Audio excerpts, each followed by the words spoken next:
Game changer. ఈ కళాఖండాన్ని తీయడానికైనా ఇన్ని years తీసుకున్నారు, ఇంత బడ్జెట్ వాడుకున్నారు. ఫ్లాష్ బ్యాక్ ఎపిసోడ్ ఒకటి బాగుంది, సాంగ్స్ డిజైనింగ్ కొంచెం కొత్తగా ఉంది, అండ్ కొంతమంది యాక్టర్స్ పెర్ఫార్మెన్స్ బాగుంది. అంతే, అంతకు మించి చెప్పుకోవడానికి కూడా మూవీలో ఏం లేదు. మనం ఒక 100 సార్లు చూసుంటాం ఇలాంటి స్టోరీ లైన్. నాకొకటి అర్థం కాదు, జనాలు మరి అంత పుష్పాలు అనుకుంటున్నారా? సినిమాటిక్ లిబర్టీ తీసుకోవచ్చు, అలా అని మనల్ని ఫ్రూట్స్ చేయకూడదు కదా. చెప్తా, మొత్తం మాట్లాడుకుందాం. మన టికెట్ ప్రైస్కి జరిగే మోసం నుంచి మూవీలో ఉన్న కంటెంట్ వరకు మొత్తం మాట్లాడుకుందాం. దానికన్నా ముందు ఒకసారి మన ఛానల్ని విజిట్ చేసి కంటెంట్ నచ్చితే సబ్స్క్రైబ్ చేయండి. మూవీ అయితే నాకు నచ్చలేదు. ఇంకా మూవీ ఇన్ డీటెయిల్ రివ్యూలోకి వెళ్తే, హీరో ఒక ఐపీఎస్, సారీ కాదు, హీరోయిన్ ఐఏఎస్ అవ్వమందని ఐఏఎస్ అయిపోతాడు. మర్చిపోయా. అయ్యో అది కూడా కాదు, విలన్ని ఎలక్షన్లో గెలవకుండా ఆపాలని ఎలక్షన్ కమిషనర్ కూడా అయిపోతాడు. ఇవన్నీ అయ్యాక సీఎం కూడా అయిపోతే తప్పేముంది, అది కూడా అయిపోవచ్చు కదా. ఫైనల్గా అది కూడా అయిపోతాడు. సో సింపుల్గా చెప్పాలంటే ఇది స్టోరీ. అసలు శంకర్ సార్ మీరేనా ఈ మూవీ డైరెక్ట్ చేసింది? ఒకే ఒక్కడు తీసిన మీరు ఇప్పుడు గేమ్ చేంజర్, ఇండియన్ 2 తీసిన మీరు ఒకటి కాదు, కమర్షియలైజ్ అయిపోయారు అనిపిస్తుంది. First of all Karthik Subbaraj story చాలా అవుట్డేటెడ్.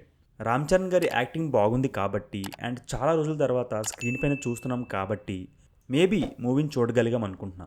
అదే వేరే హీరో అయితే మధ్యలో బయటకు వెళ్ళిపోవచ్చు. మీరు సాంగ్స్ మీద పెట్టిన ధ్యాస ఏదో స్టోరీ మీద పెట్టుంటే వేరేలా ఉండేది. కానీ ఇన్ని ఇయర్స్ వెయిట్ చేయించి ఇలాంటి రాడ్ని దింపుతారని అనుకోలేదు. బడ్జెట్ ఎక్కడ ఖర్చు పెట్టాలో కూడా తెలియలేదు. సాంగ్స్కి 1000 మంది 600 మంది అవసరమా? హీరో అన్నిసార్లు హెలికాప్టర్లో తిరుగుతాడు, ఎందుకు? వేస్ట్ అది. కలెక్టర్లు ఎవరు అలా వెళ్ళరు. డబ్బులంటే లెక్కలేదో, లేదంటే ఎలాగైనా మన దగ్గర నుంచి తీసుకోవచ్చు అనుకున్నారో ఏమో తెలీదు. అనవసరమైన చోటంతా ఖర్చు పెడుతూ వచ్చారు. అండ్ ఇంకో చీటింగ్ ఏంటంటే, ప్రమోషన్లో ఏం చెప్పుకుంటూ వచ్చారంటే, నానా హైరైన సాంగ్ ఇన్ఫ్రారెడ్ కెమెరాస్లో తీసాం, థియేటర్లో ఐఫీస్ట్ అని ఏవో చెప్పారు. మనం కొన్ని టికెట్లో అది కూడా కౌంటే కదా. కానీ థియేటర్కి వెళ్ళేసరికి ఆ సాంగ్ లేదు. This is cheating. For example, మనం ఫుల్ మీల్స్ ఆర్డర్ పెడతాం, అందులో అన్నీ ఉంటాయని చెప్తారు, curries, rice, fries and sweet. కానీ తీరా చూస్తే స్వీట్ రాకపోతే మనం పెట్టిన డబ్బులకి అన్యాయం చేసినట్టే కదా. ఇలా చాలా మూవీస్ చేస్తున్నారు ఈ మధ్య. మీరేం ప్రామిస్ చేశారో అవన్నీ మూవీలో ఉండేలా చూసుకోవాలి. ఈ సోదంతా ఎందుకు చెప్తున్నానంటే, మూవీలో చెప్పడానికి ఏం లేదు, మీ డబ్బులు సేవ్ చేసుకోండి. ఈ సంక్రాంతికి వేరే మూవీస్ వస్తున్నాయి, వాటికి వెళ్ళండి. Game changer is a scam. పండగ సీజన్లో అన్ని మూవీస్ కంటే ఈ మూవీ ఎందుకు ఫస్ట్ రిలీజ్ చేశారు? ముందుగానే మొత్తం దోచేద్దామని. మూవీ బాగాలేదని వాళ్ళకి కూడా తెలుసు.